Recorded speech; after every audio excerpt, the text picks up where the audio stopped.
Welcome back, everyone. In July, the President wrote to National Assembly requesting for an approval of a supplementary budget of environment of 164 billion naira to fund the 2019 general and presidential elections. He said the 164 billion naira requested a supplementary budget is to enable the Independent National Electoral Commission INEC to commence preparation for the polls. Now, the National Assembly is on a 2-month break. The lawmakers are to reconvene on the 25th of September. The possibility of them reconvening before then is already hindered with suspicion among lawmakers. So where does that leave the budget for procuring the necessary materials, equipment needed for the 2019 general elections? Let's dissect these issues, plus some of the intrigues to it.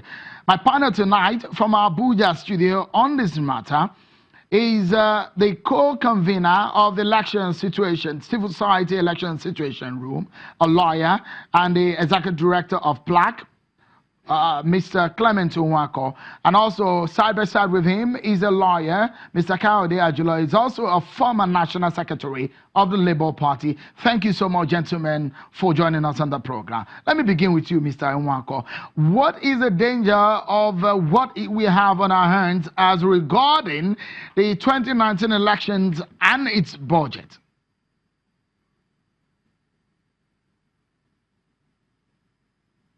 I think it's a very difficult situation for INEC. The serious activities leading up to elections in 2019 has already begun. It will grow in intensity from October when the political parties begin their primaries and convention, and INEC would be required to monitor this and make decisions, and of course begin to receive a list of candidates. INEC doesn't have a budget to go into that level of election work. And so I think it's a major issue.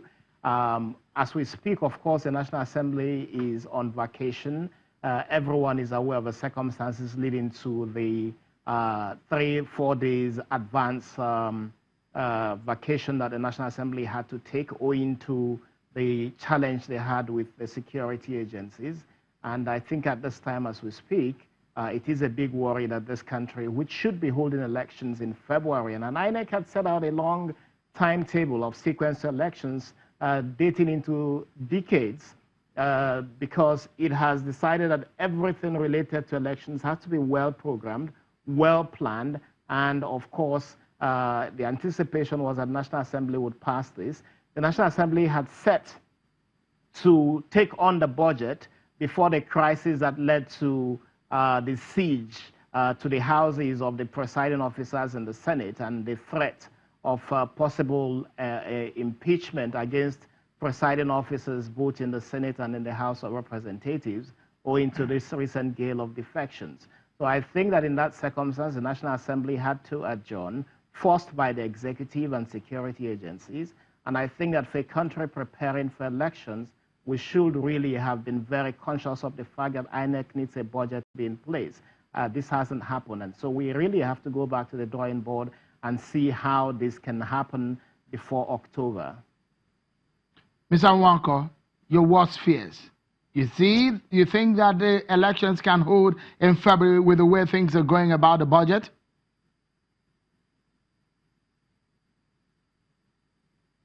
I think the politicians need to know the Constitution is very specific. Elections have to hold. The executive and the legislature need to sit down. My sense is that the legislature is quite willing to come back and review the circumstance and pass the budget.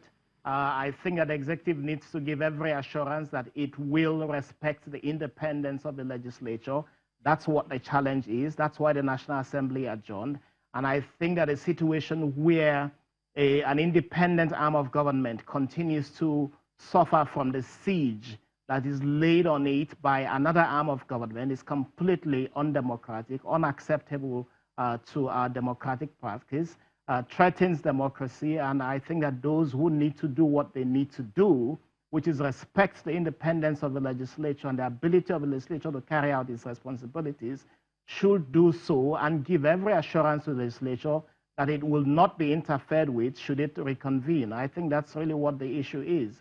But certainly, the worst fear is that if this doesn't happen, if the National Assembly doesn't pass the budget, INEC would not be in a position to go ahead with elections because it will be circumscribed by lack of funds. We also need to look at the budget that was submitted to the National Assembly, and I think that INEC's budget in that submission was 189 billion. There were additions made into that budget, which quite frankly is strange, and I think the National Assembly needs to look into when it reconvenes. In addition, there are other issues as to what would fund the budget of INEC. And when you look at what was submitted to the National Assembly and the sources of funding from it, which was the via monies already budgeted by National Assembly into constituency projects, to via that into holding elections, then you will understand that the executive has laid landmines that would give rise to controversy regarding how the next elections are going to be funded. And I think it's something that everybody who is working towards holding constitutionally mandated elections next year needs to be very conscious of the fact that they need to all act in good faith rather than look for excuses to throw obstacles into conduct of elections that the Constitution mandates must hold. Mr. Ajulo, let me come to you. If you look at the breakdown of the budgets for 2019 and what we had in 2015, what do you make of the differences and what we have, especially the security budget for the election specifically? Well, the disparity is quite huge. It's quite the gap is quite huge too. But particularly when you check that in 2015, if you look and you check what we have now, it is almost about 140% increment. And the question that comes to everybody's mind first is to ask, why should it be such? Though some people may tell you that because of the inflation rate, because of the exchange rate. But again, when you check what we have as a 2015, dollar is about $200 to $1, while as of today is 350 to dollars.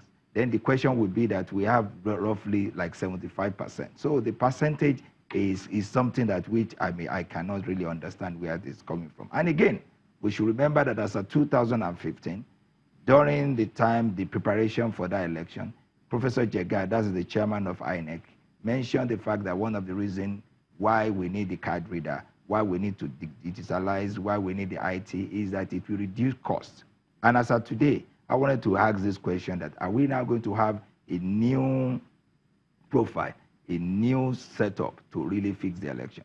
The question would be, what happened to what was used in 2015? Are we setting that aside? And I raise this with the fact that having this mind that in 2015, I happened to monitor what happened in the UK, and I was told by the head of the Electoral Commission to mention that this thing had been prepared 16 years ago before that election. So the question would be, though in as much that we may believe that these issues and the problem may start with the executive, the question we should ask to again is what INEC has been doing before now, that they will bring the budget at the dying minute. As it is, the situation is grave. As it is, even the National Assembly, they are on recess. I believe they still do. I'm very sure the politicians always have a way of getting their things clear. I believe they need to reconvene because, like Mr. Nwankwo mentioned, this thing is statutory. Election is statutory. The Constitution has really placed when we have to have the election, and the Constitution has to be obeyed. There will be no need for postponement of that election. And of course, even doing that is something that is not envisaged by our law. And everybody needs to sit tight and get this thing done immediately.